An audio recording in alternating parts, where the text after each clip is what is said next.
یہ ہے مقبوضہ بلوچستان۔ آج جمعرات 28 مارچ سال 2024 ہے۔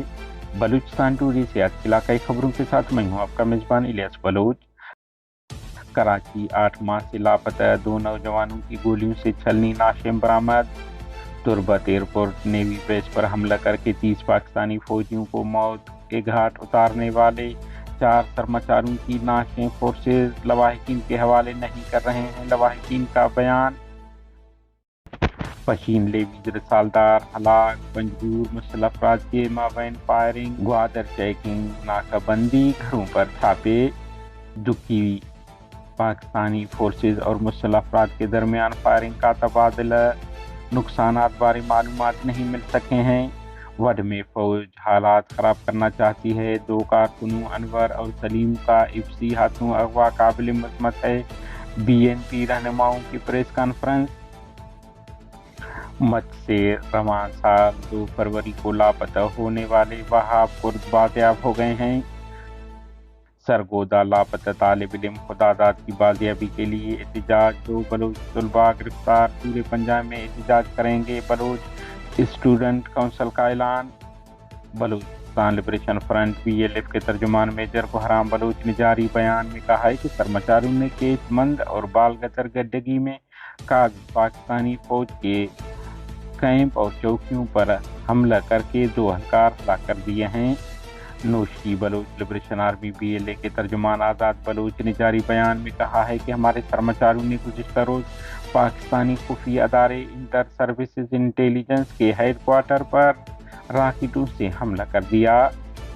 بلوچ ریپبلکن گارڈ کے ترجمان دوستم بلوچ نے جاری بیان میں کہا ہے کہ ہمارے سرماچاروں نے سندھ کے ضلع کشمور میں پنجاب جانے والی بجلی ٹرانسمیشن کے ایک ٹاور کو تباہ کر دیا ہے۔ بلوچ جبری لاپتہ افراد کی بازیابی کے لیے کوئٹہ میں لگائے گئے کیمپ کو 5397 دن مکمل ہو گئے۔ 27 مارچ کو بلوچستان پر پاکستانی قبضے خلاف یوم سیاہ کے طور پر منایا گیا، احتجاج ریکارڈ کیے گئے۔ کوسٹل ہائی وے مختلف حادثات میں خاتون بیٹی سمیت 3 افراد ہلاک، 15 زخمی۔ پسنی کے 3 افراد نے خودکشی کر لی، 4 زخمی۔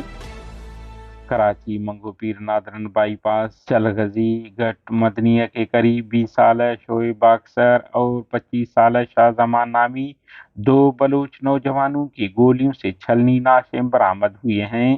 بتایا جا رہا ہے کہ انہیں 8 ماہ قبل کراچی سنگولین سے پاکستانی رینجرز اور خفیہ اداروں نے جبری لاپتہ کر دیا تھا۔ پشین میں لیویز فورس کی کارروائی کے دوران فائرنگ کے تبادلے میں لیویز رسالدار ہلاک، 3 سپاہی زخمی، جبکہ 8 سہولت کاروں سمیت 15 مشتبہ افراد کو حراست میں لیا گیا ہے۔ لیویز حکام کے مطابق پشین میں لیویز فورس اور دیگر فورسز کی مشترکہ کارروائی کے دوران فائرنگ کے تبادلے میں لیویز رسالدار حمید اللہ ہلاک، جبکہ 3 لیویز اہلکار موسیٰ، ظہور آغا اور بلال احمد شدید زخمی ہو گئے، جنہیں ہسپتال پہنچا دیا گیا۔ پنجگور سے آمد اطلاع کے مطابق گزشتہ رات پنجگور کے علاقہ وشاب میں سرکاری حمایت یافتہ گروہ اور مسلح افراد کے مابین فائرنگ کا تبادلہ ہوا۔ بتایا جا رہا ہے کہ فائرنگ کے دوران سرکاری حمایت یافتہ گروہ کے افراد موقع سے فرار ہو گئے ہیں۔ علاوہ ازیں بلوچستان کے ساحلی شہر گوادر میں پاکستانی قابض فورسز نے فقیر کالونی، نیو ٹاؤن سمیت گردنواہ میں گھروں پر چھاپے مارے ہیں، تاہم کسی قسم کی گرفتاری کی اطلاع موصول نہیں ہوا ہے۔ بلوچستان کے علاقہ دکی میں ناصر کول کمپنی کے مقام پر سرکاری ڈیتھ اسکواڈ کے کارندوں اور بلوچ سرماچاروں کے درمیان فائرنگ کا تبادلہ ہوا ہے۔ بتایا جا رہا ہے کہ مسلح افراد کی کمک کے لیے ایف سی موقع پر پہنچی اور فائرنگ کا تبادلہ مزید شدت اختیار کر گیا۔ آخری اطلاع تک کسی قسم کے نقصانات کی اطلاع نہیں ملی ہے۔ مکران کوسٹل ہائی وے پر ایک ہی دن میں 4 حادثات، خاتون اور بچی سمیت 3 افراد ہلاک۔ اطلاع کے مطابق مکران کوسٹل ہائی وے پسنی گوادر سیکشن پر کنڈا سیول کے قریب کراچی سے تربت جانے والی کار اور مخالف سمت سے آنے والی گیس ٹینکر میں تصادم کے نتیجے میں تحصیلدار سیٹلمنٹ حفیظ بلوچ کی اہلیہ اور صاحبزادی موقع پر ہلاک ہو گئیں۔ پسنی کلمت کے قریب نوجوان ٹریفک حادثے میں کچل گیا۔ تربت گوادر M8 سیکشن پر دشت کے قریب مسافر کوچ اور زمبیاز کے درمیان تصادم کے نتیجے میں 12 افراد زخمی ہو گئے۔